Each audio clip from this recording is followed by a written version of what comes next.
Oui, je trouve mon refuge sous l'arbre de vie et par sa grâce sous l'arbre de vie. Shalom à toutes, shalom à tous, shalom bien-aimés de Dieu, bienvenue sur votre émission sous l'arbre de vie. Shalom Emmanuel, comment tu vas? Shalom PJ, je vais très bien. Gloire au Seigneur. Shalom Brice, tu vas bien? Shalom PJ, sa grâce me soutient, ça va. Alors Giscard, comment tu vas? Ça va très bien, Shalom PJ. Shalom Maoussi. Shalom PJ. Nous bénissons le Seigneur pour sa grâce renouvelée. Merci au Saint-Esprit qui nous conduit dans la volonté parfaite du Père. Et en cette fin d'année, alors que nous nous préparons à entrer dans la nouvelle année, je voudrais que nous lisions rapidement dans Proverbe 6, Proverbe chapitre 6, nous allons lire du verset 6 au verset 8.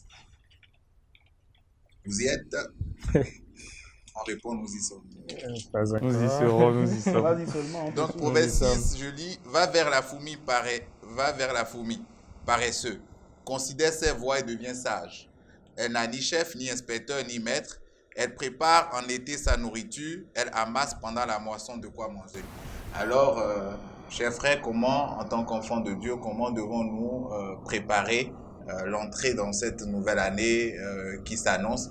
Quel type d'actions nous devons mener afin d'entrer glorieusement dans la nouvelle année 2022? Parce que, voilà, tout le monde sait, nous savons tous que c'est la fin de l'année. Dans un mois, nous sommes en 2022. Alors, qu'est-ce que, en tant qu'enfant de Dieu, en respectant cette parole, en tant qu'enfant de Dieu, qu'est-ce que nous devons faire pour ne pas être ces paresseux-là qui n'ont pas considéré les voies de la fourmi qui est sage? Je commence par qui lever les doigts, je vais désigner. Emmanuel? Tu commences vraiment, merci beaucoup. En réalité, aujourd'hui, nous n'avons absolument rien à faire pour ne pas être de ces paresseux-là. Nous avons simplement à être conscients que la sagesse dont il est question, dont la Bible parle ici dans ce passage de Proverbe, aujourd'hui, nous l'avons déjà. Et cette sagesse, c'est la personne de Christ qui vit en nous. Donc, c'est simplement être conscient de qui vit en nous. C'est cela véritablement, s'il y a quelque chose à faire pour entrer glorieusement dans la nouvelle année 2022. Simplement. Jusqu'à Emmanuel trouve qu'il n'a rien à faire. Je sais que tu auras peut-être une réponse meilleure parce que voilà, les programmes de 10 jours, 21 jours de jeûne et prière pour entrer glorieusement dans la nouvelle année ont commencé. Est-ce à dire que c'est sûr, ce n'est pas utile d'aller crier à l'Éternel, d'aller crier au Seigneur afin que cette année soit glorieuse au travers du jeûne et de la prière? Merci PJ. En fait, quel est le but de ces différents programmes? C'est de ça qu'il s'agit. Parce que si le but est de pouvoir forcer soit la main à Dieu, ou plutôt définir à Dieu ce que l'on voudrait pour la nouvelle année, ça ne marche pas ainsi. Parce que le Seigneur pouvait dire dans Jérémie 29, verset 11, qu'il connaît les projets qu'il a pour chacun de nous. Projet de paix et non de malheur. Projet de paix, paix qui est shalom, qui veut dire prospérité, abondance, sécurité, tranquillité, tout cela. Et non de malheur pour nous garantir un avenir et de l'espérance. Donc, ce n'est pas à nous de décréter ce que nous voulons pour l'année. Dieu a déjà son plan merveilleux pour nous. Il nous suffit juste d'être conscient de cela, de nous reposer en lui et de nous laisser conduire par son esprit. Mais ce ne sont pas nos jeûnes et prières qui seront déterminants.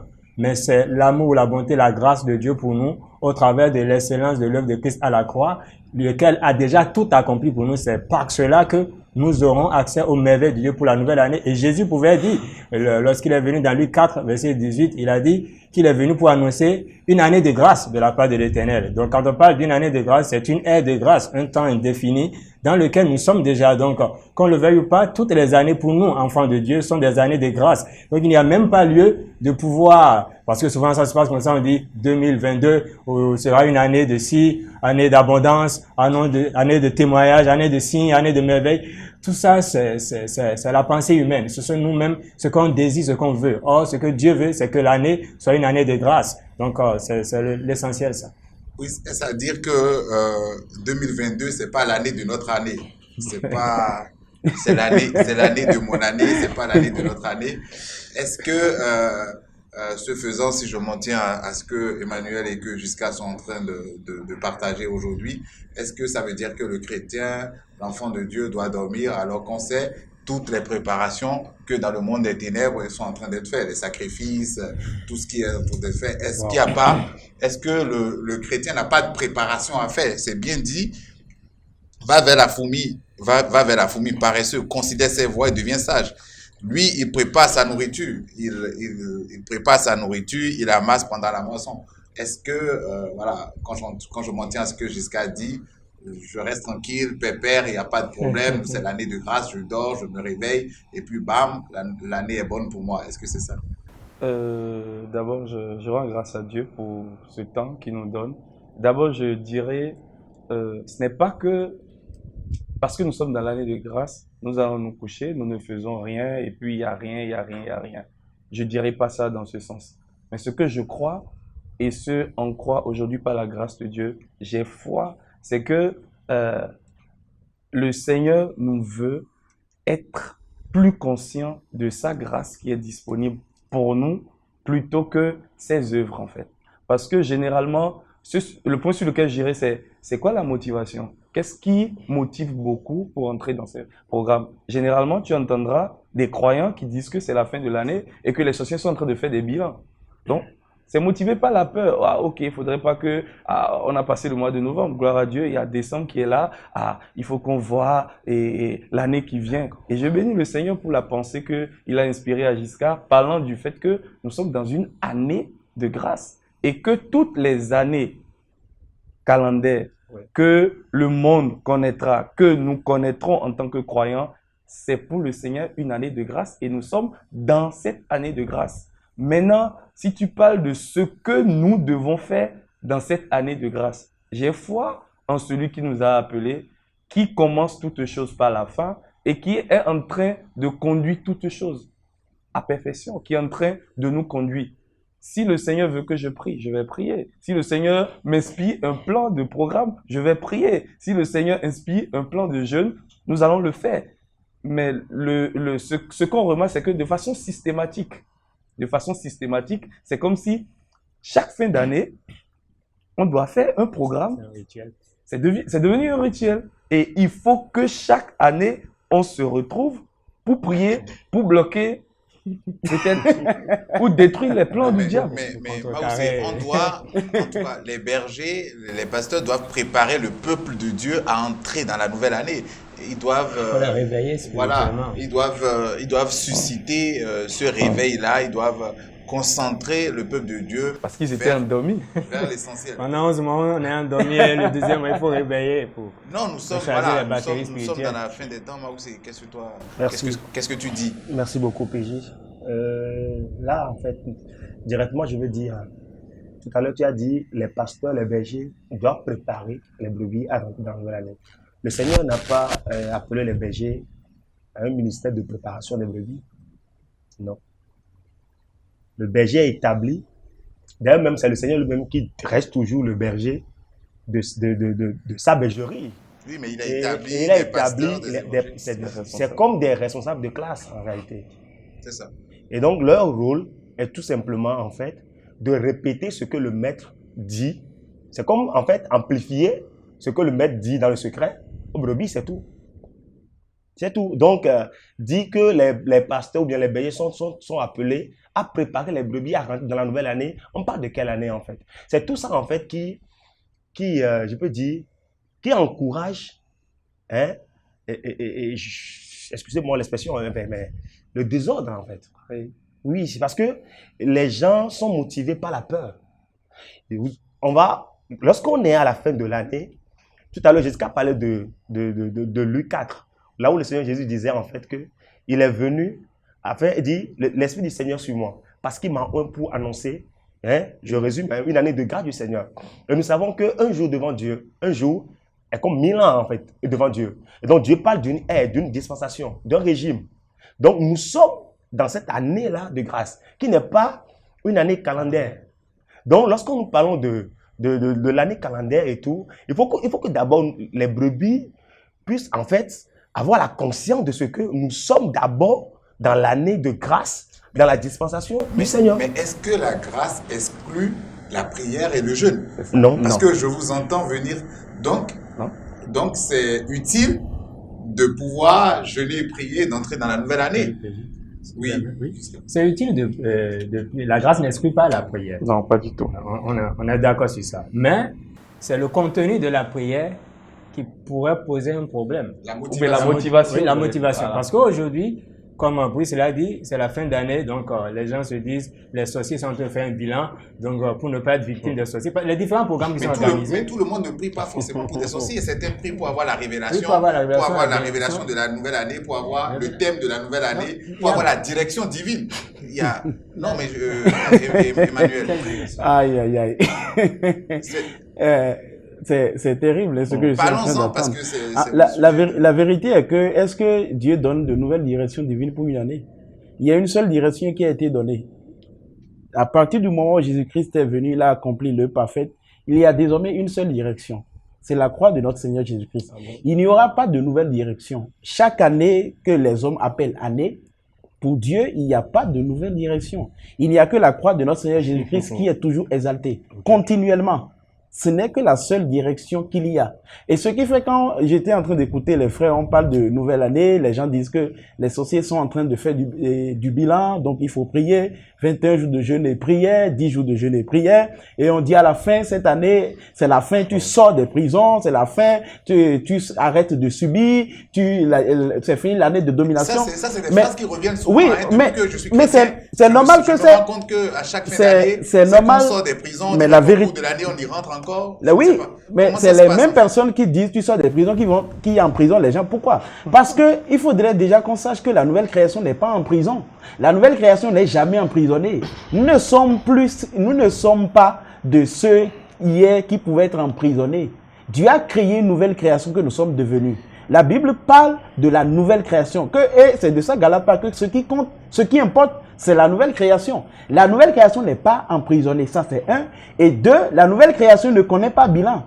Qu'est-ce qui nous concerne si nous sommes morts pour ce monde des ténèbres? Que ce monde fasse un bilan, qu'il ne fasse pas un bilan, c'est leur problème. Nous n'avons absolument rien à voir. Il n'y a rien entre la lumière et les ténèbres. Les ténèbres savent que quand nous sommes présents, leur rôle, c'est de dégaper, c'est de disparaître. Je suis d'accord. En fait, en préparant cette émission ou en réfléchissant sur la question, j'ai essayé de parcourir, que ce soit sur Internet ou en feuilletant la Sinon, si je voulais aborder un point que tu... Oui, je te redonne la parole tout à l'heure. Non, je te redonne.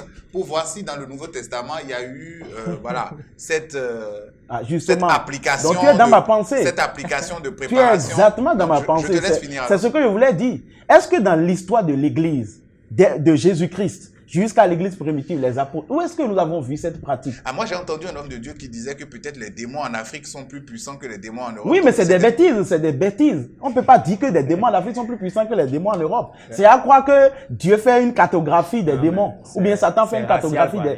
Donc, ça veut dire que nous ramenons... Donc, nous ramenons aujourd'hui l'évangile de notre Seigneur Jésus-Christ au racisme. Mais c'est très grave, c'est des bêtises. On ne peut pas dire ça. Ce que je voulais dire est que on n'a jamais vu ça nulle part dans l'histoire de l'Église. Ces programmes répétés où, de façon systématique, on sait, ce n'est plus poussé par l'esprit, de façon systématique et mécanique, on le fait. Et mieux, moi je vais plus loin. Et ça en réalité, 21 jours. Oui, 21 jours, 10 jours, 40 jours. 7 jours, Ce qui est, je vais dire, la motivation derrière la plupart de ces programmes, c'est quoi? On le sait. À la fin, parce que nous aussi, nous étions de ce nombre, nous l'avions fait. À la fin, on dit maintenant, il faut sceller ces 21 jours. Il faut sceller ces paroles prophétiques. Par quoi? Par une offrande sacrificielle. Le but, c'est quoi? C'est de rançonner le peuple de Dieu. C'est le but derrière. Parce que ce n'est pas le fait de donner une offrande sacrificielle, de sceller quoi que ce soit, qui change quelque chose. Le plan de Dieu, Dieu dit, il l'a scellé bien avant les temps éternels. Et qu'est-ce que nous voulons sceller aujourd'hui? Ça a été décellé en temps, c'est ça?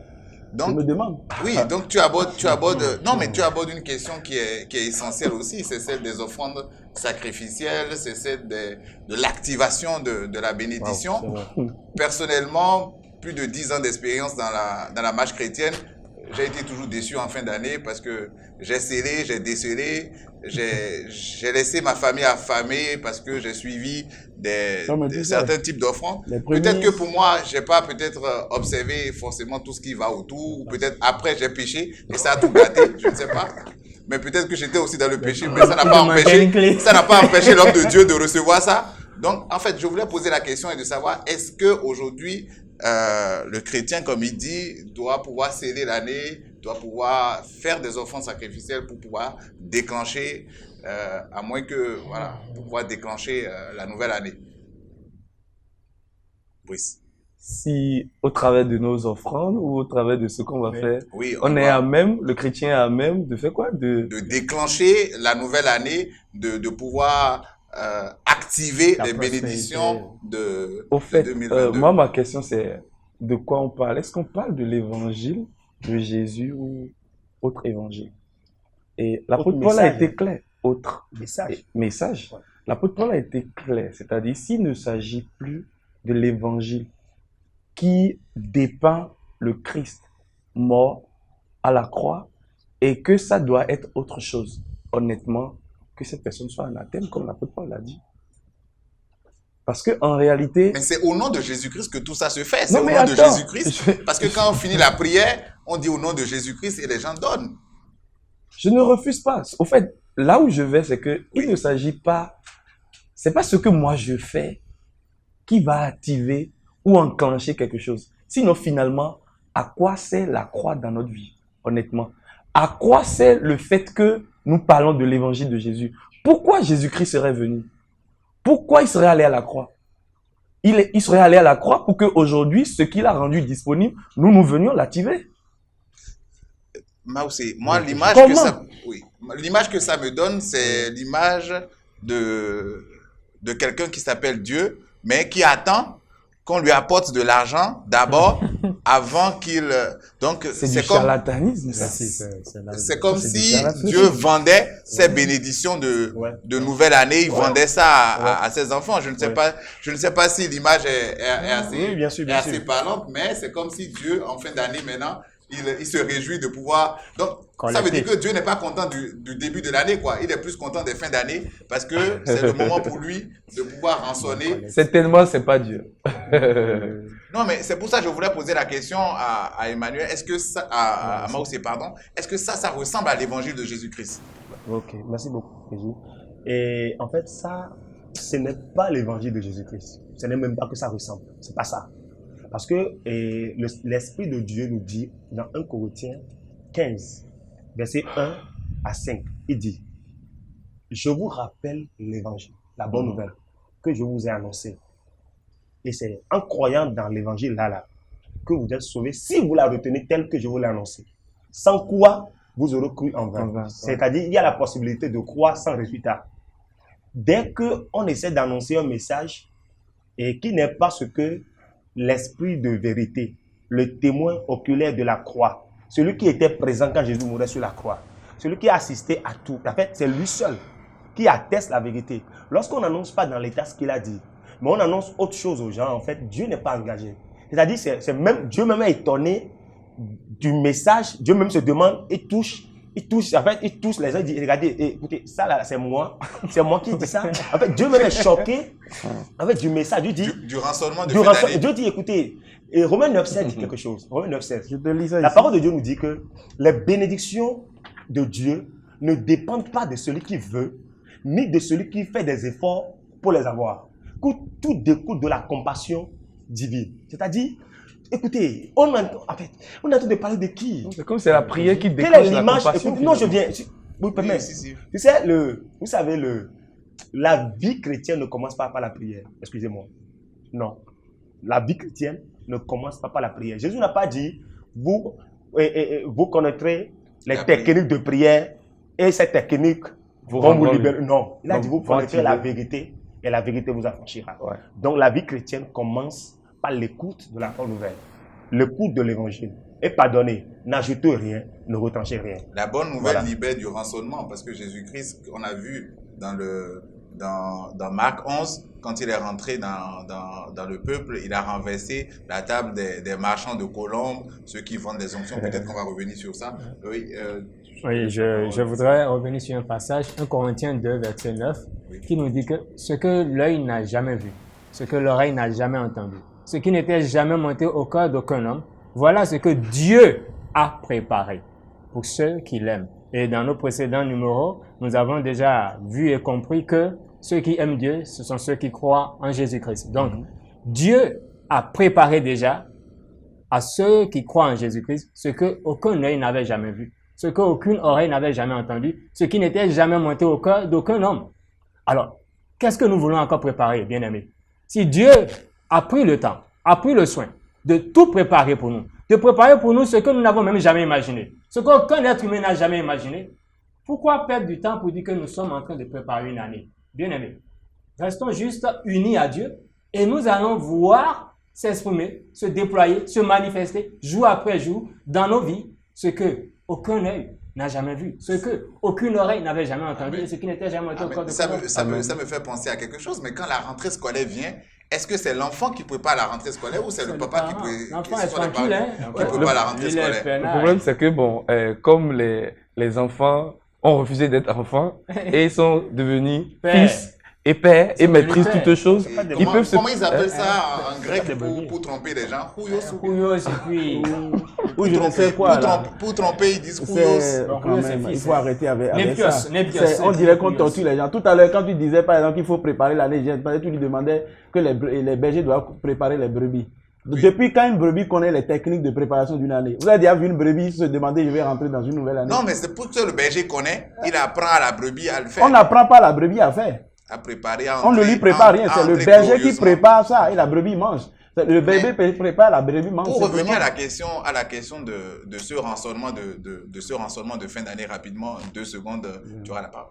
Est-ce que c'était une pratique de quand l'Église primitive recevait les collectes, est-ce que c'était une manière de sceller l'année où ils recevaient les collectes pour pouvoir assurer le besoin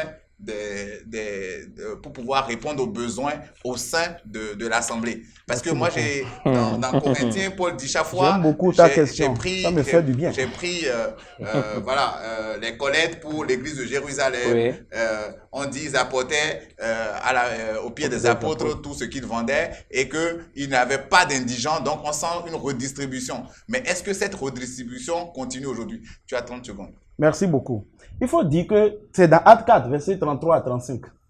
Tout ce qui était apporté, normalement, était redistribué pour les besoins du peuple. Et c'est pour cela qu'il n'avait aucun indigent au milieu du peuple. Ce n'est pas apporté pour qu'une infime partie...